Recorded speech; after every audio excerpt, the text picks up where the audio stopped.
అందరికీ నమస్కారం. ఈరోజు మనతో పాటు ప్రముఖ ఆధ్యాత్మికవేత్త వేదిక్ ఆస్ట్రాలజర్ గోనుగుంట్ల సురేష్ బాబు గారు ఉన్నారు. సో గురువుగారితో మాట్లాడేద్దాం. నమస్కారం గురుగారు. నమస్కారం అండి మణికంఠ గారు. గురుగారు, నవంబర్ మాసం విశేషంగా మేషరాశి వాళ్ళకి ఎలాంటి అదృష్టాన్ని తీసుకురాబోతుంది? ఓవరాల్గా ఈ మాసం అంతా వీళ్ళు ఎలాంటి జాగ్రత్తలు తీసుకుంటే బాగుంటుంది? సో మనం నవంబర్ మంత్ కనుక చూసుకుంటే ఫస్ట్ 20 days ఇది మనకి కార్తీక మాసంతో ఉందండి. ఇందులో కార్తీక మాసం పౌర్ణమి గురించి కానివ్వండి, కార్తీక మాసం రెండిట్లో శివకేశవులకి ఎంతో ప్రీతికరమైన మాసం. రెండోది, కార్తీక మాసంలో ఎక్కువగా కనుక పాశుపత అభిషేకాలు, రుద్రాభిషేకాలు చేయించుకుంటే ఎలాంటి పాతకము ఎలా ఉన్నా కానీ అవన్నీ పటాపంచలే దూరంగా వెళ్ళిపోతారు. ఈ రాశి వాళ్ళకి పర్టికులర్గా ఇది చాలా చాలా ముఖ్యం. ఎందుకంటే వీళ్ళు ఏలినాటి యొక్క శని ప్రభావంతో ఉన్నారు. చాలామందికి నాకు ఇంట్రెస్టింగ్ ఏంటంటేనండి, వీళ్ళకి ఏలినాటి శనిలో ఉన్నామని చాలామంది వీళ్ళకి తెలియదు. నాకు లాస్ట్ మంత్ నేను స్పెసిఫిక్గా చెప్పున్నాను ఇది. అంతకుముందు మనం ఉగాది రాశి ఫలాలు ఇవన్నీ చేస్తున్నప్పటికీ మంత్లీ రాశి ఫలాలు కదా వాళ్ళకి తెలిసి ఉంటుంది అన్నట్లు ఎగ్జాంప్షన్ నేను ఉన్నాను. కానీ లాస్ట్ మంత్ నేను చాలామందికి చెప్పాను, మేషరాశి వాళ్ళకి ఏలినాటి శని ఉంది. ఈ ఏలినాటి శని ప్రభావంతో ఏదైనా చేస్తే కలిసి రాదు, ధనం ప్రకారంగా లాసులు వస్తాయి, తెలిసిన వాళ్ళు మోసం చేస్తారు, భార్యాభర్తల మధ్య విపరీతమైన గొడవలు వచ్చే అవకాశం ఖచ్చితంగా ఉంటుంది. అయితే ఈ విషయం లాస్ట్ మంత్ చెప్పడంతో చాలామంది నాకు మేషరాశి వాళ్ళు ఫస్ట్గా కాల్ చేశారు. అవునండి, మీరు చెప్పింది కరెక్ట్ అవుతుందండి. మీరు అందుకని మనకి ఏం చెప్తారండి, పెద్దవాళ్ళు ఎప్పుడూ జాతకాన్ని చూపించుకుంటూ ఉండాలి, రాశి ఫలాలు వింటూ ఉండాలి. ఆల్రెడీ కొంతమంది చేతులు కాల్ చేసుకున్నారు. ఎందుకంటే ఈ 5-6 monthsలోనే రాంగ్ డెసిషన్ తీసేసుకొని శని ప్రభావాన్ని గుర్తించక ఇబ్బందులు పడిపోయి ఉన్నాడు. ఈ మేషరాశి వాళ్ళతో పాటు వాళ్ళ ఇంట్లో ఎవరైనా మీనరాశి వాళ్ళు ఉన్నా, కుంభరాశి వాళ్ళు ఉన్నా, సింహరాశి, ధనుసు రాశి వాళ్ళు ఉంటే ఇంకా చాలా చాలా ప్రాబ్లమ్స్ ఉంటాయి. ఖచ్చితంగా ఈ రాశి వాళ్ళు వాళ్ళ జాతకాన్ని చూపించుకోవాలి, ఇంట్లో వాళ్ళ ఫ్యామిలీ మెంబర్స్ జాతకాలు కూడా చూపించుకోవాలి.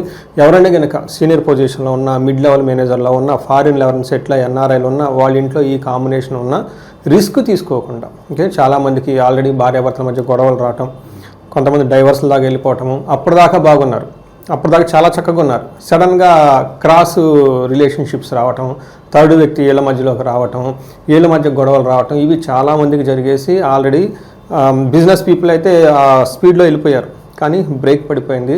ఇప్పుడు తిరిగి చూసుకుంటే ప్రాబ్లమ్స్ ఫేస్ చేస్తున్నారు. నా వీడియో చూసి అయ్యో మాకు ఏలినాటి శని ఉందని తెలియదండి, ఇప్పుడు తెలుసుకున్నాము, ఇలా ఉన్నారు. అందుకని ఈ రాశి వాళ్ళకి ఏలినాటి శని రాబోయే 7 సంవత్సరాలు ఉంటుంది కాబట్టి ప్రతిసారి చెప్పడం చాలా ఇంపార్టెంట్ నాకు అనిపించి ఈ మంత్ కూడా నేను మళ్ళీ రిపీట్ చేసి చెప్తున్నాను. ఈ రాశి వాళ్ళకి ఏలినాటి శని ప్రభావంతో ఉన్నారు. ఈ ఏలినాటికి సంబంధించిన పరిష్కారాలు అవి చేసుకుంటూ ఉంటే తీవ్రత చాలా తగ్గుతుంది. ఏలినాటి శని బాధలు ప్రతి ఒక్కళ్ళు పడాల్సిందే, అందులో ఎక్సెప్షన్ ఎవరికి ఉండదు. దేవుళ్ళ దగ్గర నుంచి, మనుషుల దగ్గర నుంచి, జ్యోతిషం చెప్పే నాకు కూడా ఏలినాటి శని పాస్ అయ్యేంత తిరిగి వచ్చేసాను కాబట్టి అది అనుభవించాల్సిందే. అయితే మనం చేయాల్సిందల్లా ఏంటంటేనండి, పరిహారాలు చక్కగా చేసుకొని ఆ శని ప్రభావం ఉండటం వల్ల ఆ శనికి తగిన విధంగా మనం ఉండాలి. ఆయనకి ఏం చేస్తే నచ్చుతుంది, ఏం చేస్తే నచ్చదు, ఇవి ముందు పరిహారాలు చేసుకుంటే చక్కగా ఉంటుంది. అందులోని మేషరాశి వాళ్ళు నవంబర్ మంత్ ఇంకా క్రిటికల్ మంత్, చాలా క్రిటికల్ మంత్. చాలా గ్రహాలు వీళ్ళకి అనుకూలంగా లేవు. ఇప్పటిదాకా మనం ఏలినాటి శని గురించి మాట్లాడుకున్నా కానీ మిగతా గ్రహాలు చూసుకుంటే సూర్యుడు, తర్వాత శుక్రుడు, కుజుడు, బుధుడు, ఈ 4 గ్రహాలు దాదాపు ఈవెన్ గురుడు కూడాను వాళ్ళకి మారారండి. ఒక ప్రొఫెషన్లో కొంచెం బాగుంటుంది తప్ప మిగతా వ్యవహారాల్లో చాలా ఇబ్బంది పడే అవకాశం ఎక్కువగా ఉంటుంది. ఇది గమనించుకొని చాలా జాగ్రత్తగా మనం లాస్ట్లో పరిహారాలు కూడా చెప్దాము. ఇండివిజువల్గా ఇంకా ఎవరైనా కనుక ప్రాబ్లమ్స్ ఫేస్ చేసుకుంటే ఎక్కువగా టైం వేస్ట్ చేసుకోకుండా ఇమ్మీడియట్గా కాల్ చేసి ఒకసారి జాతకం చూపించుకొని తగు పరిహారాలు చేసుకుంటే బాగుంటుంది. కొంతమంది లేని ఆర్థికంగా అంటే అది వేరే విషయం. మనం ఎన్ఆర్ఐ ఒక జాబ్ చేసాం 5 years 6 months, మన ఏజ్ 35-40 ఉంటుంది అనుకుంటూ చెప్తున్నాను. ఈ ఏజ్లో ఉన్న వాళ్ళకి ఆల్రెడీ ఎస్టాబ్లిష్డ్ కదండి, రెస్పాన్సిబిలిటీస్ ఎక్కువ ఉంటుంది. భార్య దగ్గర నుంచి, పిల్లల దగ్గర నుంచి, తల్లిదండ్రుల దగ్గర నుంచి, వాళ్ళు మేనేజర్ లెవెల్ అయి ఉంటారు. చాలా ప్రెషర్ ఎక్కువ ఉంటుంది, చాలా సెన్సిటివ్ ఏజ్. ఇలాంటి వాళ్ళైతే ఖచ్చితంగా చేసుకోవటం, ఆ ప్రభావాన్ని తగ్గించుకొని ముందుకెళ్ళటం చాలా ముఖ్యం. మేషరాశి కనుక మనం చూసుకుంటే ఇందులో అశ్విని, భరణి, కృతిక 3 నక్షత్రాలు ఇందులోనే ఉంటాయి. కృతిక ఫస్ట్ పాదం వాళ్ళంతా ఇందులో ఉంటారు. పేరు బలం కనుక మనం చూసుకుంటే వీళ్ళకి చూ, చే, చో, లా, లీ, లూ, లే, ఆ అన్న లెటర్స్ అంతా కూడా మనకి ఇందులో ఉంటారు. ఈ మంత్ ఏమవుతుందంటేనండి, అక్టోబర్ మంత్ లాస్ట్ వారంలో 2 గ్రహాలు, మనకి నవంబర్ మంత్లో ఒక 2 గ్రహాలు, తర్వాత గురువు, ఈ 5 గ్రహాలు మారటంతో చాలా చేంజెస్ మేషరాశి వాళ్ళకు ఉంటాయి. అవేంటో మనం చూద్దాం. ఫస్ట్ చేంజ్, గురువు గ్రహం మారటం వల్ల వీళ్ళకి ప్రొఫెషనల్ మ్యాటర్స్లో కొంచెం ఊరట ఉంటుంది, బిజినెస్లో కొంచెం బాగుంటుంది, శుభదృష్టి ఉండటంతో అంతకుముందు ఉన్న ప్రాబ్లమ్స్ పోయి కొంచెం హ్యాపీగా ఉంటుంది. బట్ మిగతా విషయాల్లో వీళ్ళకి చాలా ప్రాబ్లం ఉంటుంది. ఏం ప్రాబ్లం అంటే మనకి మహర్షులు ఏం చెప్తారంటే సూక్ష్మ గోచారం లఘు గోచారం ఒక కాన్సెప్ట్ తీసుకొచ్చారు. ఇందులో వాళ్ళు ఏం చెప్తారంటే చిన్న చిన్న వర్డ్స్లోనే మనకి సూక్ష్మంగా సింపుల్గా చెప్పేస్తారు సమరీలాగా. వీళ్ళకి ఏం చెప్తారంటే పీడ మృతిం యువతి జనబాధ ప్లస్ పుత్ర అర్ధ లాభమాత్ అని చెప్తారు.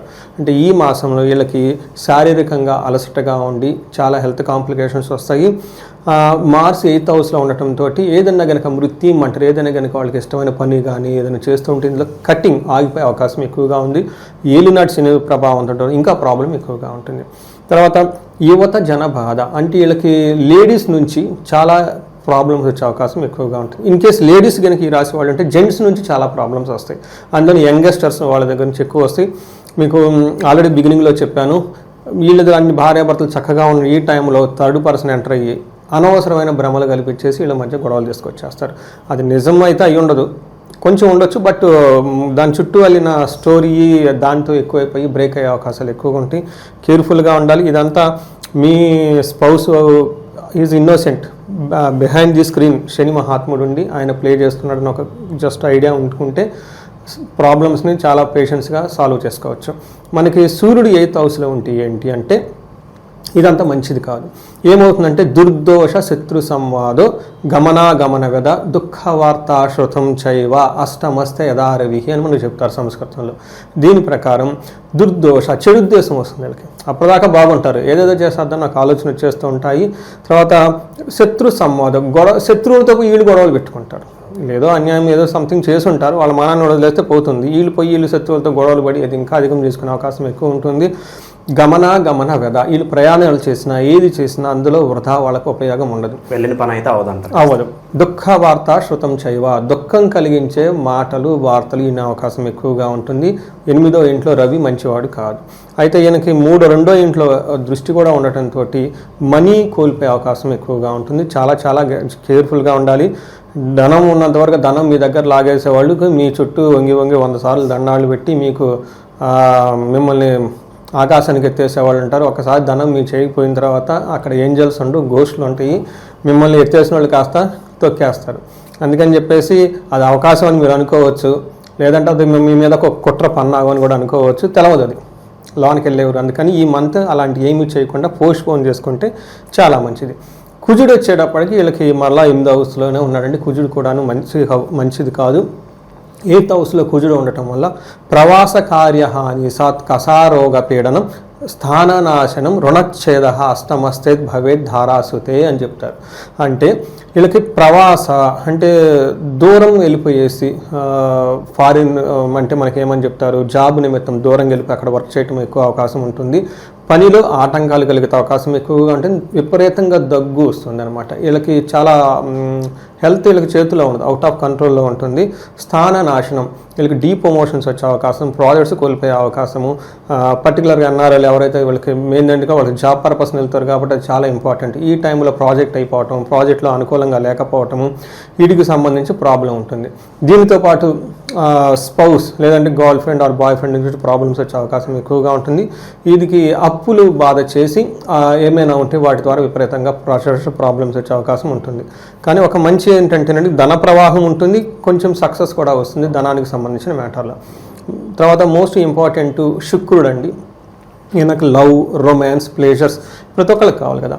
వీళ్ళకి ఏముందంటే ఇలాంటి విషయాల్లో గొడవలు వచ్చే అవకాశం ఎక్కువగా ఉంటుంది. మనకేం చెప్తారంటే కోపస్తదహ భీతి సర్వదా క్లేశ జీవనం అని చెప్తారు. అంతేకాకుండా స్త్రీ జాడ్య మేహరోగాది భృగో సప్తమెగే ఫల అని చెప్తుంటారు. 7వ ఇంట్లో కనుక శుక్రుడు ఉంటే ఏమవుతుందంటే ఎప్పుడు కోపం పడే అవకాశం ఎక్కువగా ఉంటుంది, భయంగా కొలిపే అవకాశం ఎక్కువగా ఉంటుంది. కొంచెం లేడీస్కి సంబంధించిన విషయాల్లో అనవసరమైన మిస్అండర్స్టాండింగ్లు వచ్చి గొడవలు వచ్చే అవకాశం ఎక్కువగా ఉంటుంది. ఇన్ కేస్ లేడీస్ అయితే జెంట్స్ ద్వారా పర్టికులర్గా యంగ్ పీపుల్ ద్వారా వీళ్ళకి ప్రాబ్లమ్స్ వచ్చే అవకాశం ఎక్కువగా ఉంటుంది. కానీ ఓవరాల్గా లవ్, రొమాన్స్ విషయంలో శుక్రుడు అనుకూలతనిస్తూనే ఉంటారు.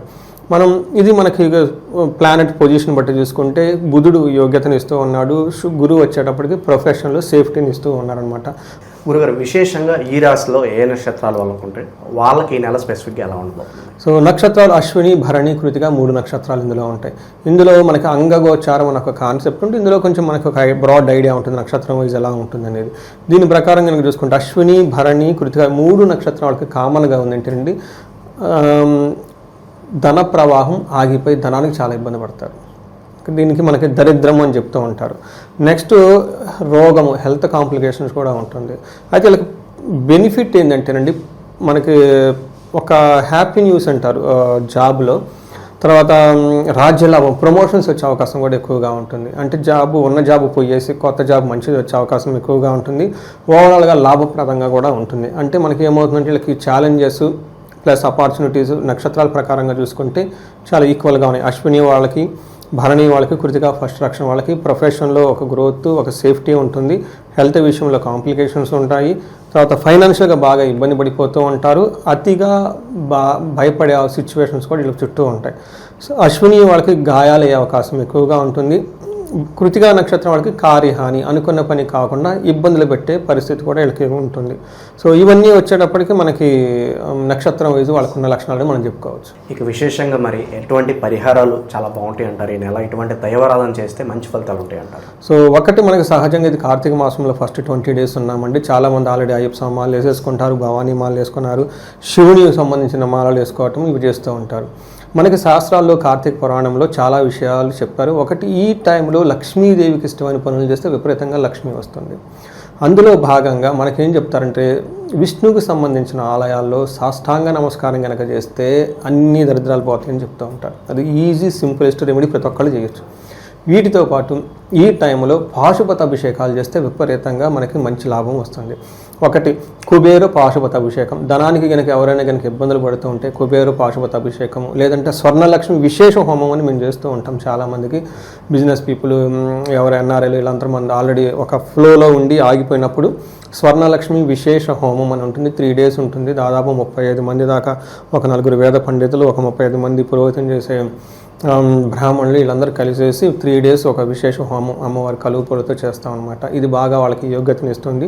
ఇవి కాకుండా భార్యాభర్తల మధ్య అన్యోన్యంగా ఉండటానికి అన్యోన్య దాంపత్య పాశుపత అభిషేకము, లేదా వాళ్ళు కనుక జాతకాలు ఇండివిజువల్గా చెక్ చేసుకొని ఎక్కడైనా కనుక కెరీర్ మధ్యలో ఆగిపోయి ఉంటే, పర్టికులర్గా 35 to 45 years మధ్యలో ఫారిన్లో సెటిల్ ఉన్న వాళ్ళకి నేను చాలా ఎక్కువగా రీసెర్చ్ చేసి, ఎందుకంటే వాళ్ళకి ఫారిన్ వెళ్ళటానికి కారకుడు రాహు ఉండటం వల్ల, అలానే ఈ రాహు వల్ల కాలసర్ప దోషాలు ఇవన్నీ వాళ్ళకి వచ్చేస్తుంది. ఇన్ కేసు ఉండి ఎక్కడైనా కనుక స్ట్రక్ అయ్యి ఉంటే వాళ్ళకి మన్యు పాశుపత అభిషేకం కొన్ని రీసెర్చ్ ఓరియంటెడ్గా, అంటే రీసెర్చ్ అనకూడదు మనం ఆధ్యాత్మికతలో, బట్ ఆ టర్మ్ మనం చూసుకొని వాళ్ళు చేయటం ఎక్కువగా జరుగుతూ ఉంటుంది. శని యొక్క ప్రభావం వీళ్ళ మీద ఎక్కువగా ఉండటానికి సంబంధించి శనికి సంపూర్ణ శాంతి పూజలు, శని పాశుపత అభిషేకం గుళ్ళల్లో చేయించుకోవాలి. ఇది కనుక ఇది ఇంట్లో చేయరు, ఇది శనికి సంబంధించింది. చేయించుకుంటే చక్కగా ఉంటుంది. వీటితో పాటు శనికి తైలాభిషేకం, హనుమాన్ చాలీసా రెగ్యులర్గా చదువుతాం, శని పిప్పలాద స్తోత్రం, చాలా సింపుల్ స్తోత్రం, ఉదయం సాయంత్రం చదువుతూ ఉంటే చాలా వరకు శని బాధల నుంచి ఉపశమనం వచ్చి ఆర్థికంగా ముందుకెళ్ళే అవకాశం ఎక్కువగా ఉంటుంది. ఓవరాల్గా ఈ నవంబర్ మాసంలో మేషరాశి వారి పరిస్థితి ఏ విధంగా ఉండబోతుంది అద్భుతంగా వివరించారు. ధన్యవాదాలు సార్. ధన్యవాదాలు.